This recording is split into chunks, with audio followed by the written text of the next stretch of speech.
क्या आप मेरी जरा मदद कर देंगे? क्यों नहीं?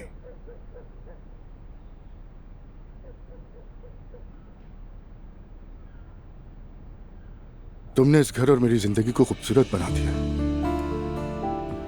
आपसे ये अल्फाज सुनना कितना अच्छा लगता है। मैं सारा दिन यही सोचती रही कि पता नहीं आपको पसंद आएगा भी या नहीं। भला ऐसे कैसे हो सकता है? जो तुम्हारी पसंद है वही मेरी है। मुस्तफा के बारे में इतनी फिक्र ना करें। हम सब मिलकर उसे दोबारा नॉर्मल कर लेंगे।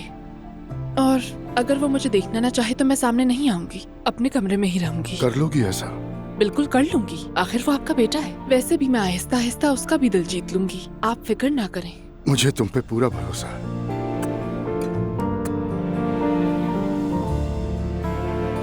Thank you so much. मैं आप सबकी शुक्रगुजार हूँ। आप सब ऑडियंस मुझे बहुत पसंद करती हैं, तो ये मेरे लिए बहुत बड़ी खुशी की बात है। आप सबकी हौसला अफजाई का शुक्रिया। आप सब लोगों की मोहब्बत और इसरार की वजह से मैं यहाँ पर हूँ।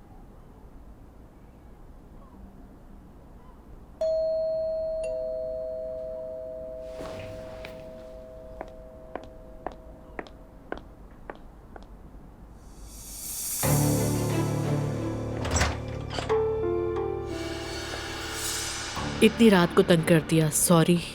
आज बहुत थकी हुई हूँ, मैं बस सोने ही वाली थी। क्या 2 मिनट बात कर सकती हूँ? मेरी तबीयत ठीक नहीं है ज़ैनब, बामुश्किल खड़ी हूँ, बाद में बात करेंगे।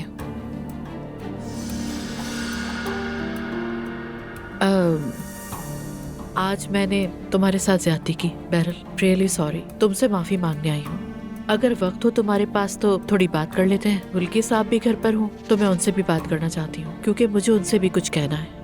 हुल्की घर पर नहीं है, हम अलग हो गए। क्या वाकई? क्या इसी वजह से तुम्हारी ये हालत है? उसने भी तुम्हारी तरह झूठी खबरों पर यकीन कर लिया और मुझसे फजूल सवाल करने लगा। और उसके बाद हमारी लड़ाई हो गई और फिर तुम देख रही हो कि मेरी हालत कैसी है। अगर इजाजत दो तो अब मैं सोना चाहती हूँ। ठीक है, जरूर। फिर किसी और वक्त बात कर लेंगे। Good night. Good night.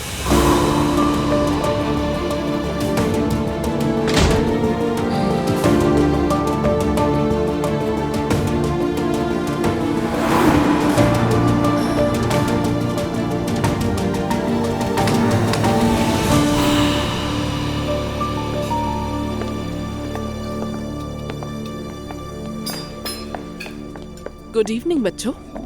क्या तुम हर रोज खाने पे इसी तरह आओगी? क्या मतलब है नायला? जैसे किसी शादी पर जा रही हूँ। मैं आमतौर पर जीन्स और टी शर्ट नहीं पहनती। खास तौर पर रात का खाना मेरे लिए बहुत अहम होता है, बस इसीलिए।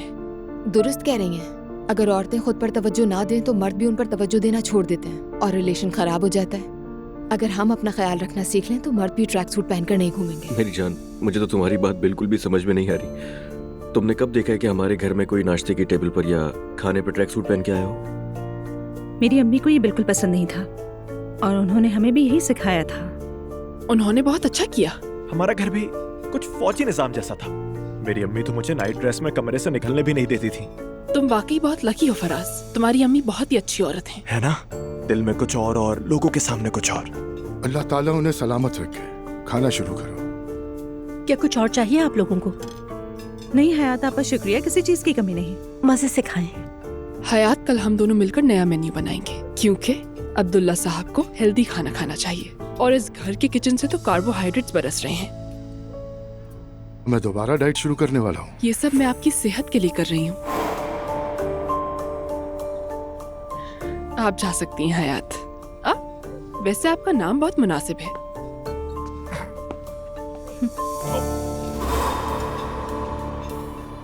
क्या हुआ? क्रैम्प। ऐसा लग रहा है जैसे दर्द सीधा गुर्दे में आ गया। ओ, तुम्हारी हंसी में मेरा जहां है, तुम्हारी बातों में मेरा समा है। दिल बस यही कहता है हर बार, तुम हो तो जिंदगी मेहरबान है, तुम साथ हो तो जिंदगी आसान लगती है, वरना ये दुनिया कुछ वीरान लगती है। तुम्हारी हंसी में मेरा जहां है, तुम्हारी बातों में मेरा समा है। वाह माशाल्लाह, क्या वाकई में ये गाना तुमने अभी लिखा है? अरे यकीन करो, क्या मैं तुमसे झूठ बोलूंगी? कसम से मैंने ही लिखा है, बिल्कुल मैंने। कैसा लगा? मुझे बहुत पसंद आया सच। आई असल में अगर मैं किसी लोकल क्लब में काम कर रही होती तो ये गाना फौरन हिट हो जाता। मैं यही सोच रहा था कि बात लोकल क्लब तक कब पहुंचेगी। किसी क्लब वगैरह में काम नहीं करूंगी, ये बात समझ लो। तो फिर मैं क्या करूं? हालूक तुम्हारी माँ के पास बैठकर फलियां छीलूं क्या? जैसे तुम मेरे लिए हीरे की अंगूठी और 2 गुलाब लेकर आए हो साथ। मुझे मजबूर मत करो मुच्छड़। अरे मेरी जान, तुम गुस्सा क्यों हो रही हो? हाँ, मैं तो बस ये चाहता हूँ कि तुम काम न करो। तुम मुझे बहुत अजीज हो। अच्छा ठीक है, मैं काम नहीं करती तो फिर तुम मेरे लिए एक एल्बम बनवाओगे या गाना रिलीज करोगे और मेरी मदद करोगे? मुझे एल्बम का कुछ नहीं पता। ऐसी भी कोई चीज है जो तुम्हें नहीं आती हो? मेरे बादशाह, जैसे बानो अलकान कहती है, तुम्हारा दिमाग मेरा दिल है बेबी। अच्छा ठीक है, देखते हैं। तुम्हारी हंसी में मेरा जहां है।